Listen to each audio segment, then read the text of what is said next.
As notícias na Hertz, edição de António Feliciano. Um homem de 37 anos morreu na sequência de um despiste que ocorreu na Estrada Nacional 110 em Carvalhos de Figueiredo, Tomar. Fonte oficial do Comando Subregional do Médio Tejo confirmou este trágico cenário à Hertz, sendo que o alerta foi dado pelas 4h22 da madrugada deste sábado. Foram mobilizados 12 operacionais e 5 veículos de apoio, entre bombeiros, ambulância, suporte imediato de vida, viatura de emergência e reanimação do Médio Tejo, para além da Guarda Nacional Republicana, que recolheu indícios que possam explicar o sucedido. A vítima era jogador de rugby na equipa do Instituto Politécnico de Tomar. O Conselho de Ministros Extraordinário foi realizado nesta sexta-feira de forma descentralizada no Entroncamento, um local emblemático escolhido pela sua ligação histórica ao transporte ferroviário e que reflete e reforça o compromisso do Governo com a promoção dos transportes públicos.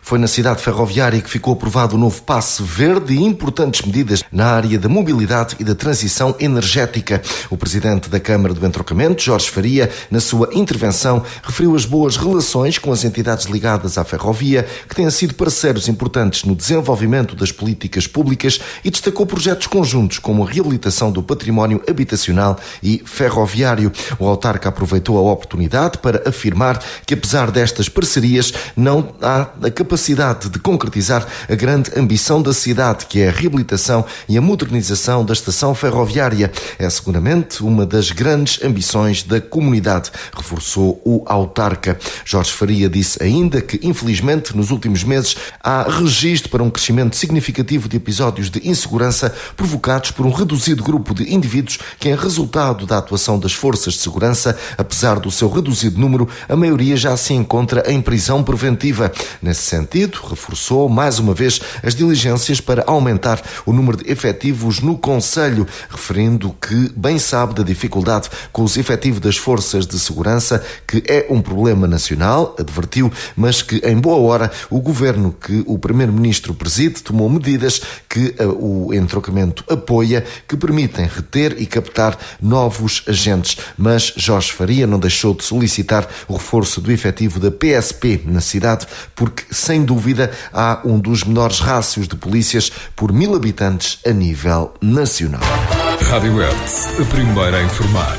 O socorro à população de Constância nunca esteve em causa. A garantia de Sérgio Oliveira, Presidente da Câmara, depois de questionado em recente entrevista na Hertz com os dias difíceis que tem assolado a Associação Humanitária dos Bombeiros Voluntários, situação que se explica por problemas de ordem financeira e que tem colocado em causa o presente e o futuro de uma entidade que precisamente zela pelo bem-estar da população. Sérgio Oliveira admitiu que a prestação de socorro fez com que se questionasse a direção e o comando da corporação, de quem recebeu todas as garantias. Pelo compromisso que sempre tive do Sr. Presidente da Direção e pelo Sr. Comandante, não. Portanto, como foi garantido sempre, foi que a proteção e socorro à nossa população estava garantido. Mas também posso dizer que, caso houvesse alguma situação desse género ou venha a acontecer, portanto, abordei várias vezes essa questão com o Sr. Comandante, não é distrital, o Comandante Subregional do Médio Tejo, o Comandante David Lobato, e o que me garantiu também foi que, se porventura alguma vez essa situação tivesse ocorrido, que seriam acionados os meios de outras corporações de bombeiros para responder à população do Conselho de Constância. Portanto, e essa garantia foi-me sempre dada, portanto, e sem nunca ter, digamos assim, a não garantia da Associação Humanitária dos Bombeiros Voluntários de Constância. Relativamente aos apoios concedidos à Associação Humanitária, Sérgio Oliveira refere que a autarquia tem procurado abrir portas que estavam fechadas, no papel de mediador que visa auxiliar na resolução de problemas. O município tentou abrir algumas portas que estavam fechadas, desbloquear algumas situações, resolver outras, portanto, e tem sido esse o papel do município, num sentimento de lealdade para com a direção e o comando dos bombeiros, portanto, e foi esse o nosso papel. Aquela questão da penhora das ambulâncias Crespo, foi possível os bombeiros chegarem a acordo com o credor e a penhora foi levantada, portanto, isso era um ponto fundamental para se conseguir trilhar o resto do caminho que tem para trilhar. Realizou-se uma reunião também na Unidade Local de Saúde do Médio Tejo, com vista a celebrar-se um acordo por fim ao processo judicial que decorre no Tribunal Administrativo e Fiscal de Leiria. Portanto, nós sabemos que a Unidade Local de Saúde do Médio Tejo fez uma proposta de acordo, portanto penso que, pelo menos no meu conhecimento, a Associação Humanitária ainda não respondeu a essa proposta de acordo, mas também as pessoas também devem perceber, e é preciso explicar isto, que a Câmara Municipal não manda, nem quer mandar na Associação Humanitária. Portanto, a Câmara Municipal faz os contactos e faz os esforços que tem que fazer de acordo com as indicações e os pedidos ou por vezes até sugestões que damos e com a concordância dos órgãos sociais da direção, que é da Associação, que é quem compete a gestão e a administração da Associação Humanitária e é quem compete tomar as opções, celebrar os acordos que deve celebrar e gerir a Associação. Por Constância Sérgio Oliveira e a situação de intranquilidade na Associação Humanitária dos Bombeiros, o Presidente da Câmara assegura que o socorro esteve sempre garantido. Rádio Hertz. Informação. 11 pessoas foram detidas pela Polícia de Segurança Pública na área do distrito de Santarém, na sequência de diversas operações de fiscalização rodoviária e prevenção e dissuasão da criminalidade e de ilícitos em geral. Dentro do mencionado grupo, 6 dos detidos tinham pendentes mandados, enquanto 3 foram apanhados a conduzir sem carta. Um outro automobilista estava em estado de embriaguez. Uma pessoa foi detida ainda por resistência e coação sobre agentes da PSP. No que diz respeito à fiscalização rodoviária, a Polícia de Segurança Pública detectou 31 infrações, 10 das quais por falta de inspeção, 9 por excesso de velocidade e 4 por falta de seguro obrigatório de responsabilidade civil. O setor da educação está em transformação constante em Abrantes. Depois da requalificação das escolas de Alvega e do Tramagal e ainda da construção do Centro Escolar Maria de Lourdes Pintacilgo, há agora novos desafios pela frente. Desde logo a criação de uma nova creche municipal com investimento na ordem dos 2 milhões de euros, num espaço que deverá receber pouco mais de 100 bebés.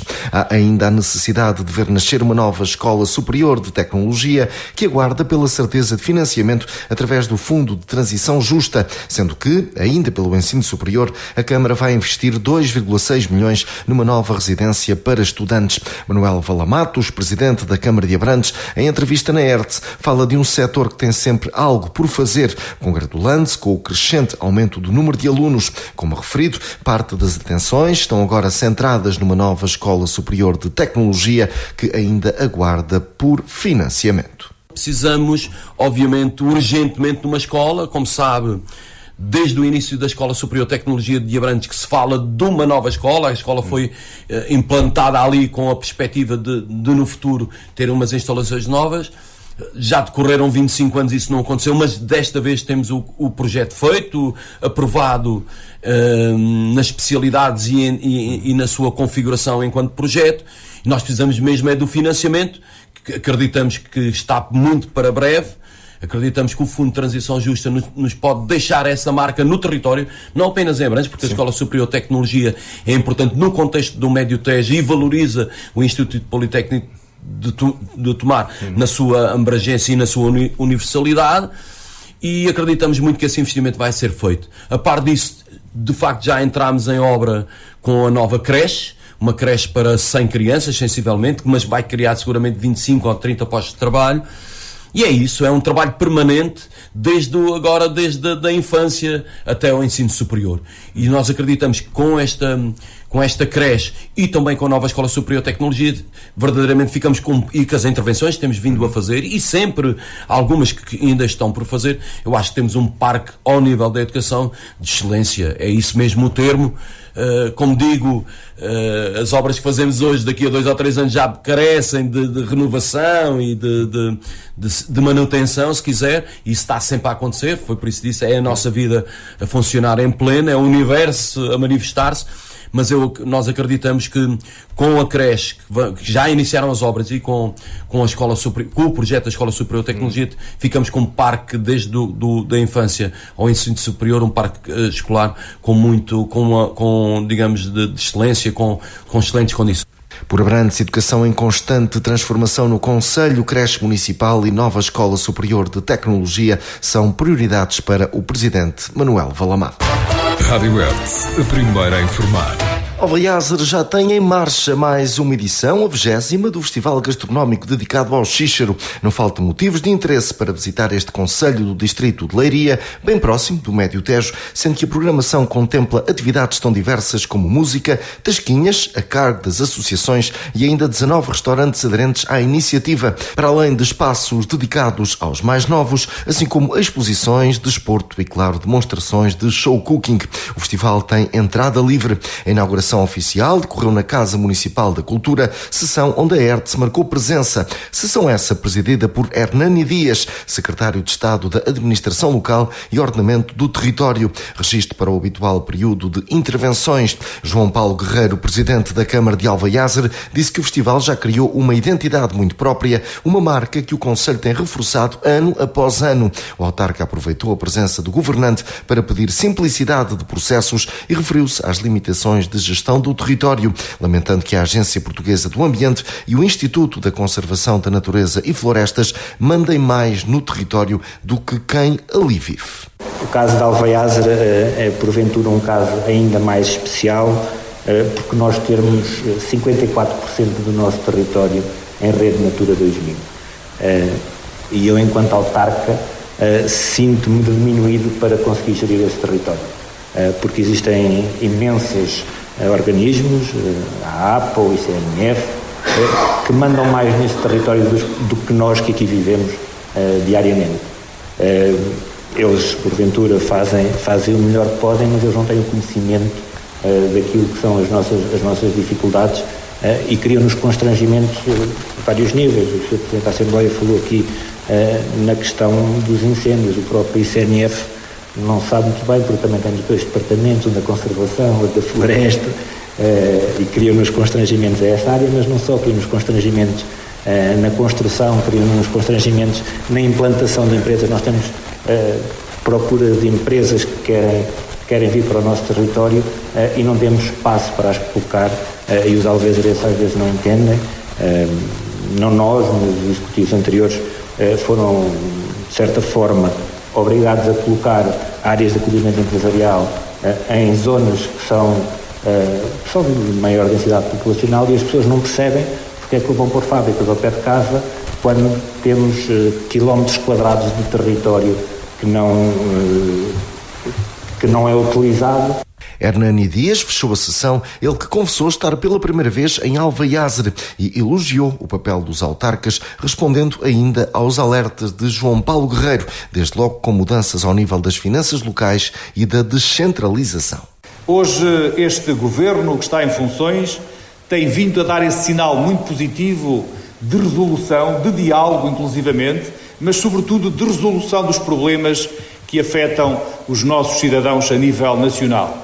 É evidente que os recursos também não são ilimitados, não conseguimos fazer tudo de uma vez só, mas estamos de facto empenhados e sabemos como fazer para darmos esse contributo ao desenvolvimento do país. É nessa medida também que eu aqui queria transmitir ao Sr. Presidente da Câmara, desde logo pelos alertas ou desafios que aqui deixou, e eu não quero esquecer-me de falar sobre o festival, mas também não quero esquecer-me de responder àquilo que aqui me lançou. Desde logo, no processo das finanças locais, posso informar hoje, sem qualquer problema, que nós estamos a constituir neste momento, eu provavelmente na próxima semana assinarei já um despacho de constituição de uma comissão que vai fazer exatamente a revisão da Lei das Finanças Locais, e queremos que no próximo mandato autárquico, que vai iniciar em setembro ou outubro de 2025, os novos autarcas que vierem a assumir funções já saibam exatamente com aquilo que podem contar ao nível da Lei das Finanças Locais. Festival Gastronómico Alvaiazer, capital do Xíxaro, 20ª edição já está em marcha, assim continuará até este domingo. Rádio ERTS. Informação. O União de Tomar tem pela frente neste domingo o candidato fazendense em jogo da 4ª jornada da 1ª Divisão Distrital da Associação de Futebol de Santarém. O duelo, a partir das 16 horas, terá relato em mais uma emissão da Tarde Desportiva da Hertz. Os navantinos, recorde-se, ainda procuram pela primeira vitória e, na teoria, o fazendense não será o oponente mais indicado para quebrar esse registro. Mas, claro, os unionistas têm argumentos para se impor. Ainda nesta ronda, registro para o líder Ferreira do Zézer, que recebe o Amiense num jogo entre equipas que ainda não sabem o que é perder. Vamos então à jornada deste domingo. Será a 4ª, Cartacho Alcanenense, Torres Novas Coruchense, Samora Correia Entroncamento Atlético Clube, União do Tomar Fazendense, Mação Abrantes e Benfica, Ferreira do Zézer Amiense, Glória do Ribatejo Salvaterrense e o Oriense Águias de Alpiarça.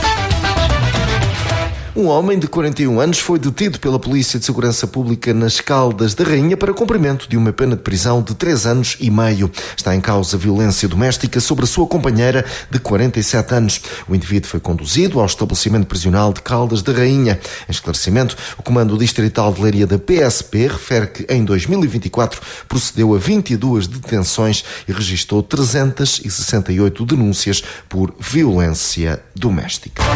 Rádio Hertz, a primeira a informar. Avançamos agora para a nota do dia, hoje com Paulo Diogo.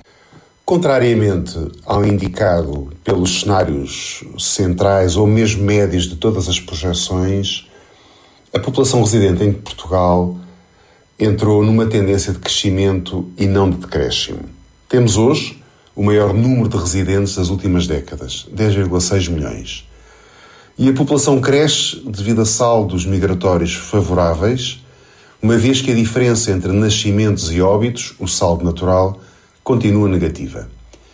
Desde o final do século XX, excluindo o período entre 2011 e 2016, a diferença entre a imigração e a emigração tem sido positiva. Apesar de, no Portugal, pós-pandemia Covid-19, o crescimento dos saldos migratórios positivos ter vindo a contrariar a expectável perda de população, este ainda não é suficiente para atenuar os efeitos do envelhecimento demográfico que continua a acentuar-se. De facto, em 2023, residiam em Portugal 186 pessoas com 65 e mais anos por cada 100 jovens com menos de 15 anos. Apesar deste envelhecimento da população, parece viver-se em Tomar uma alteração de paradigma na atratividade do concelho. Digo parecer porque não tenho dados concretos sobre o que vou questionar. Haverá uma tendência de mudança nos jovens entre o litoral e o interior? Ou seja, depois dos estudos superiores fora de Tomar, estarão os nossos jovens a voltar para viver no concelho? Poderá ser esta mudança sinal de que preferem aqui viver ou apenas que não têm meios de subsistência nas grandes cidades, onde a habitação é cara e não há apoio familiar para começar a criar uma família? E Tomar estará a criar as condições para acolher estes novos jovens residentes? As novas formas de trabalho à distância, podendo ter outros problemas, potenciam esta nova possibilidade de ser um cidadão do mundo e ter uma vida com grande qualidade e tempo de família e amigos num concelho como Tomar. A um ano das eleições autárquicas, penso ser um tema que deverá ocupar as preocupações de quem pretende apresentar um novo programa de desenvolvimento e uma mudança política em Tomar. Paulo Diogo com a sua nota do dia. Rádio Hertz, informação. Concluímos assim mais esta edição. Continue desse lado. Estas e outras notícias em radiohertz.pt.